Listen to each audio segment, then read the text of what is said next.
দেখতেই পাচ্ছেন উত্তপ্ত ঢাকা এয়ারপোর্ট। এখন বাজে হলো রাত 1:49। খনি মেজর জেনারেল জিয়াউল হাসান, সে হলো এমিরেটসের এই ফ্লাইটে পালাচ্ছিল বাংলাদেশ থেকে। তো সে ফ্লাইটটি এই যে বোর্ডিং ব্রিজ থেকে পুশ করে নেওয়া হয়েছে। এই সামনে যে পুশকারটি দেখতে পাচ্ছেন, এই পুশকারটি সরিয়ে ফেললেই ফ্লাইটটি মুভ করত, কিন্তু বাংলাদেশ এয়ারফোর্স ফ্লাইটটি আটকে দিয়েছে। ফ্লাইটটি যেতে দেওয়া হবে না। খুব সম্ভবত ফ্লাইটটি আবারও বোর্ডিং ব্রিজে নিয়ে আসা হবে। উত্তপ্ত ঢাকা এয়ারপোর্ট, রাত 1:50 বাজে। এই ফ্লাইটটি কোনোভাবেই যেতে দেওয়া হবে না। বাংলাদেশ যারা ধ্বংস করেছে, খুনি হাসিনার সাথে যারা জড়িত, কেউ এই বাংলার মাটি থেকে আমরা ডিউটিতে থাকাকালীন পালাতে দেব না ইনশাল্লাহ। তাদের বিচার এই বাংলার মাটিতেই হবে। সামান্য কিছু টাকার জন্য দেশনেত্রী বেগম খালেদা জিয়াকে জেলে নিয়ে তারা আজকে আমাদের নেত্রী মৃত্যুর শয্যায় পাঞ্জা লড়ছে। খুনি হাসিনা গিয়েছে যেভাবেই হোক, কিন্তু তাদের সাথে যারা ছিল কেউ যেতে পারবে না কোনোভাবেই। দয়া করে সবাই ভিডিওটি বেশি বেশি শেয়ার করে বাংলার মানুষকে দেখার সুযোগ করে দিন। ফ্লাইটটি আসলে যাবে কি যাবে না এটার চূড়ান্ত সিদ্ধান্ত চলছে। তো দেখা যাক বাংলাদেশ এয়ারফোর্স কি সিদ্ধান্ত নেয়। ইতিমধ্যে আমাদের ভিডিও ধারণ করাটা নিষেধ, যার জন্য সরাসরি লাইভে এসেছি। এটা আসলে খুবই একটা রিস্কের ব্যাপার, কারণ আপনারা অনেকেই জানেন না হয়তোবা, বাংলাদেশ এয়ারফোর্স ঢাকা এয়ারপোর্ট নিয়ন্ত্রণ করে। প্রশাসনিক দায়িত্ব সমস্ত তাদের হাতে। তো মোবাইলটি আসলে বুকের উপরে রেখে গোপনে ভিডিওটি করছি, লাইভটি করছি। মনে হচ্ছে যে ফ্লাইটটি ছেড়ে দেওয়া হচ্ছে কোনো এক বড় ইন্ধনে, এবং এই ফ্লাইটটিতে তার সাথে বিপ্লব কুমারও যাচ্ছে।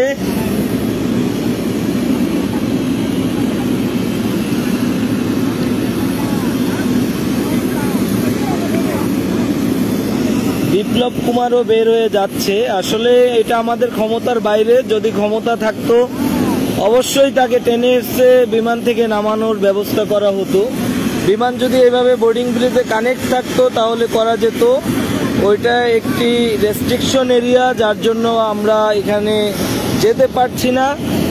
দেখতেই পাচ্ছেন কেউই ভিডিও করতেছে না, লাইভ করতেছে না, কিন্তু রিস্ক নিয়ে হলেও করছি, কারণ এই রক্ত কখনোই ঠান্ডা হবার নয়।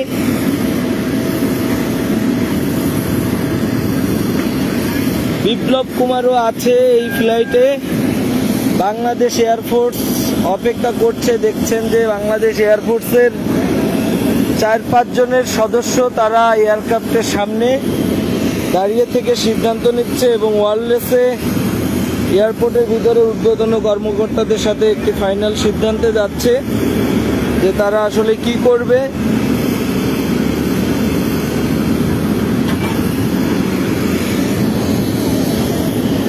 তবে ফ্লাইটটি যদি চলেই যায়, আসলে কি হচ্ছে কিছুই বুঝতেছি না। আমি একটি গাড়ির আড়ালে দাঁড়িয়ে ভিডিওটি করতেছি, দেখতেই পাচ্ছেন আমার সামনে গাড়ি, আর এ হলো আমাদের বাংলাদেশ বিমান। কিন্তু এমিরেটসের এই ফ্লাইটটি মনে হচ্ছে সিদ্ধান্ত হলো ফ্লাইটটি কোনোভাবেই দেখানো এই উড্ডয়ন করতে দেওয়া হবে না। বাংলাদেশ এয়ারফোর্স ফ্লাইটের সামনে চলে গেছে, কোনোভাবেই ফ্লাইটটি যেতে দেওয়া হবে না। রেস্ট্রিকশন এরিয়ার হওয়ার কারণে আমি ফ্লাইটের ধারে কাছে যেতে পারছি না। আজকে এই রাত্রে সেই ইমিগ্রেশন কিভাবে পার হলো এটাই মাথায় আসে না। রানওয়েতে ট্যাক্সিওয়েতে যাওয়ার পরে কেন ফাইনাল এই ডিক্লারেশন হলো এটাই জানি না।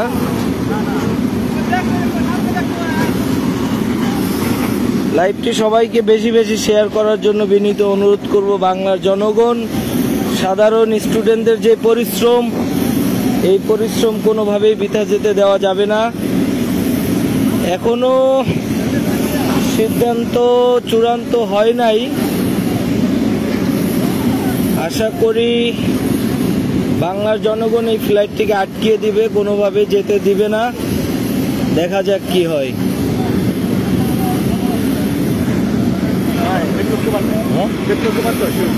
বিপ্লব কুমারও আছে, আবার ওই মেজর জেনারেল ইয়েও আছে, হ্যাঁ জিয়াউলও আছে।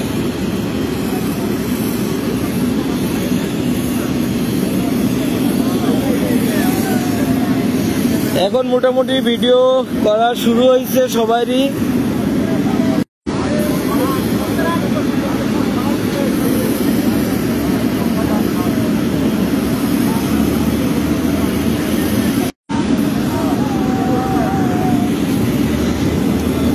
দেখা যাক চূড়ান্ত সিদ্ধান্তের।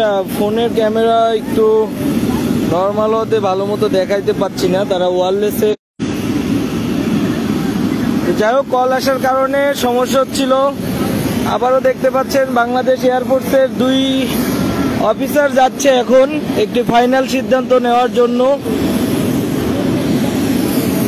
যেন গুজব না সৃষ্টি হয়, যার জন্য আমি সরাসরি লাইভে আসছি ঢাকা এয়ারপোর্ট থেকে।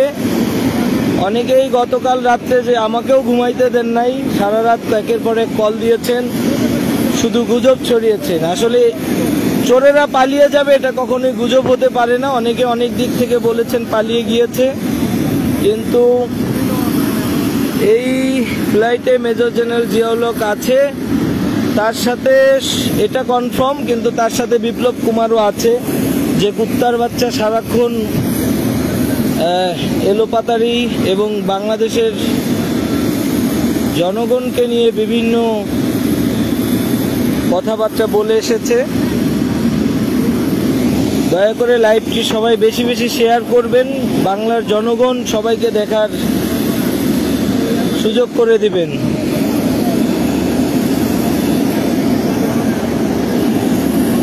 সম্ভবত যেহেতু ফ্লাইটটি ট্যাক্সিওয়েতে চলে গিয়েছে, সো এই ফ্লাইটটি যেহেতু একটি ফরেন ফ্লাইট, এটাকে ফিরিয়ে আবার পার্কিং এরিয়াতে নিয়ে আসাটা কিছু নিয়মবিধি হয়তো বা আছে, যার জন্য বাংলাদেশ এয়ারফোর্স তাদের ঊর্ধ্বতন কর্মকর্তাদের সাথে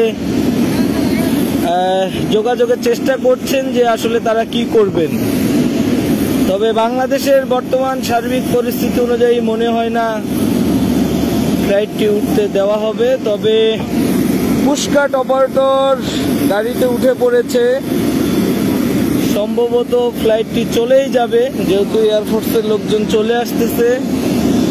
আসলে কি বলবো, এখন বলার কিছু নাই, সবকিছু ক্ষমতার বাইরে। ক্ষমতায় থাকলে অবশ্যই, এখানে দেখতে পাচ্ছেন জনগণ, আমাদের এয়ারপোর্টের স্টাফরা এখানে স্ট্যান্ড বাই, তারা যেভাবে হোক ফ্লাইটের সামনে যে ফ্লাইটটি আটকিয়ে দিত, কিন্তু সবারই চাকরি করে কাজ করে খেতে হবে, যার জন্য কেউ এই রিস্কে যেতে চাচ্ছে না।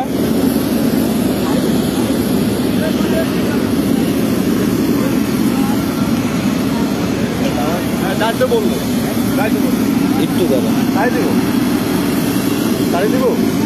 মনে হইতেছে, একটু দাঁড়ান দেখি কি হয়। মনে হয় না দিব। এটাতে মেজর জেনারেল জিয়াউল হক পালাচ্ছে।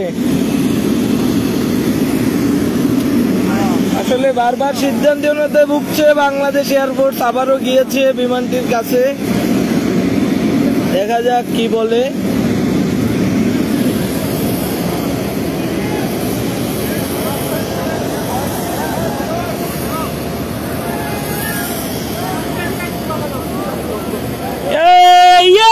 বাংলা জয়, ফ্লাইট ফেরত আসবে, সবাই সরেন, ফ্লাইট ফেরত আসবে, ফাইনাল সিদ্ধান্ত। সবাই সরেন, খালি করেন, ফ্লাইট ব্যাক আসবে, খালি করেন, ফ্লাইট ব্যাক আসবে। বাংলার মাটি থেকে কেউ পালাতে পারবে না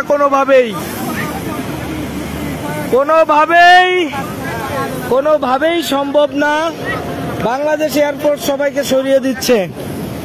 তো যাই হোক, চাকরির যেহেতু এখানে কর্মস্থল, আমরা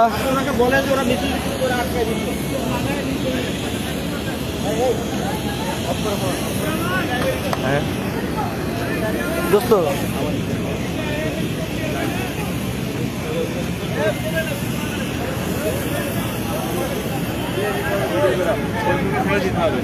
যাই হোক, আপনাদেরকে রেস্ট্রিকশন থাক আপাতত।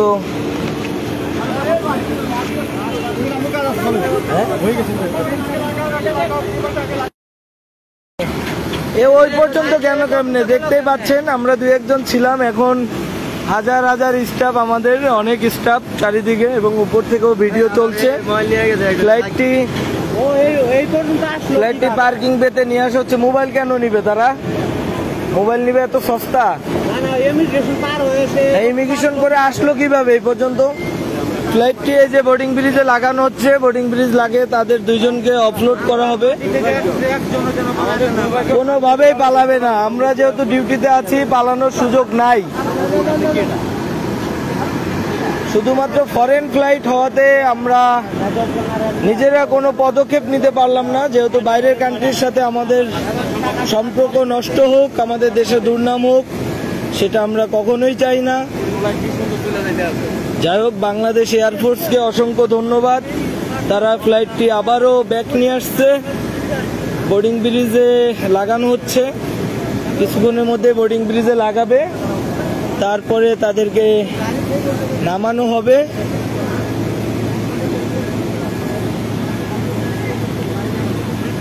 কারো কাছে স্বপ্ন পূরণ, কারো আনন্দের উপলক্ষ, আবার কারো জীবন পাল্টে দেওয়ার মুহূর্ত, কখনো জীবন বাঁচাতে সর্বোচ্চ গতিতে উড়ে চলা, কারো আবেগের শেষ মুহূর্ত, আপনজনের শেষ বিদায়ে শামিল হওয়া, এমন সব ইচ্ছে পূরণে সর্বনিম্ন ভাড়ায় দ্রুত গতির বাহন প্রবাসী হেলিকপ্টার। আপনার প্রয়োজনে যোগাযোগ করুন আমাদের হটলাইনে।